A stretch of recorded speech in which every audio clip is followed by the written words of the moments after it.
مجھے بھی یاد آیا کر اجازت, پلیز سنائیں آپ بھی. یاد ہے آپ کو جب ہمیں پابندی لگنے لگی تھی میر صاحب, ایک دن ہمارا پارلیمنٹ کا سیشن تھا تو پریس گیلری میں ہم سارے بیٹھے تو 3 وزیر آئے وہاں پہ, انور بنڈر صاحب آئے تھے, اشرف گنج نیازی صاحب اور طارق عظیم صاحب انفارمیشن کے منسٹر تھے.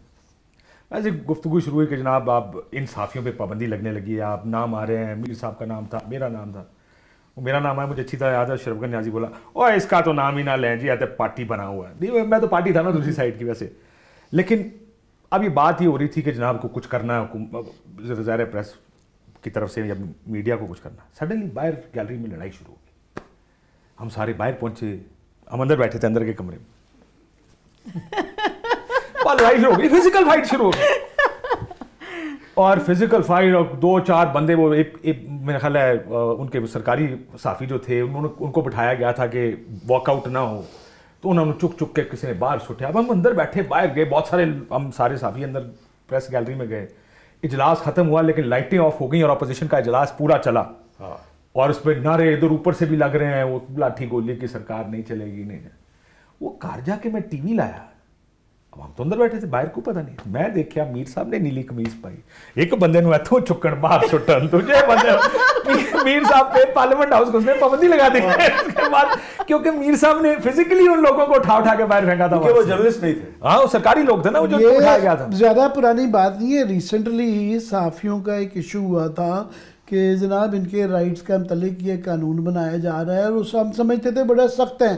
ہم چاروں لوگ جو بیٹھے ہوئے ہیں یہاں پہ, اتفاقاً ہم نے ایک باقی اپنے ساتھیوں کے کہنے پہ ٹیک اپ کیا گیا, اور وہ ہمارے خلاف کیس بنا لیا گیا, نعرے لگائے گئے.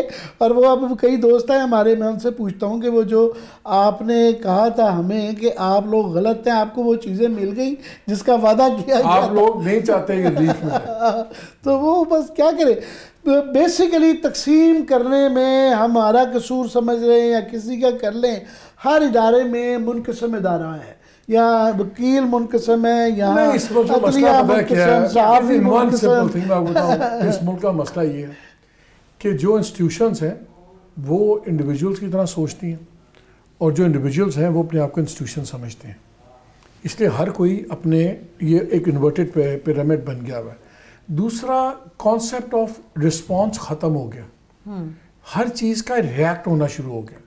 سرکار کا کام رسپونڈ کرنا ہوتا ہے, ریئیکٹ کرنا نہیں ہوتا. اب جتنے بڑے آفس میں بیٹھے ہوتے ہیں آپ کو رسپونڈ کرنا چاہیے, ریئیکٹ نہیں کرنا چاہیے. یہاں پہ ایک بدماشی کا کلچر بن گیا, اور جو تسی کرنا ہے کر لو. وہ انفارچونیٹلی یہ ایک سسٹم ہے, یہ نہیں ہے کہ جو کرنا کر لو, اب کلچر یہ ہے سر کہ تسی کر کے بخاؤ. اب دھمکی کے اوپر آ گئی نا, یہ جو ہے نا فلانٹنگ آف لا, یہ ایک لا ان اٹ سیلف بن گیا ہے. اور لیکن اب سپریم کورٹ بری کرتی ہے, آپ ایم پی او میں اٹھا لیتے ہیں. کسی کو یہ ہوتا ہے, وہ ججز والی بات ہوئی, اب چل رہی ہے بات جو آج کل کہ جی یہ ٹینر بن جائے گا, چیف جسٹس کو ٹینر دے دیا جائے. یہ کیا ہے؟ میں کہتا ہوں اگر چیف جسٹس صاحب اتنے ایماندار آدمی اور بلیو کرتے ہیں کہ ٹینر ہونا چاہیے, وہ کو بالکل چاہیے, کروائیں, لیکن یہ اناؤنس کریں گے میرے پہ اپلائی نہیں ہوگا, آئندہ آنے والے چیف جسٹس پہ ہوگا, پھر میں ان کو کہوں گا اچھا چلے میں آپ کی بات سنتا ہوں.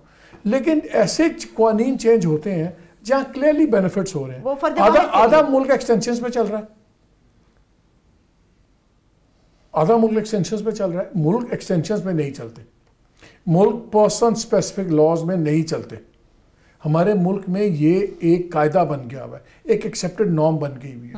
اس لیے جب اس پہ میڈیا والے بات کرتے ہیں تو ان کا سمپل چیز ہے. دوسرا جو سب سے خطرناک چیز ہوئی ہے, آج سے 30 سال پہلے 25-30 سال پہلے نا جرنلسٹ کو مارتے تھے, پھینٹی لگائی, اٹھایا, 2 دن مارا, پھر چھوڑ گئے, آپ کو ہفتہ لگا ٹھیک ٹھاک کیا.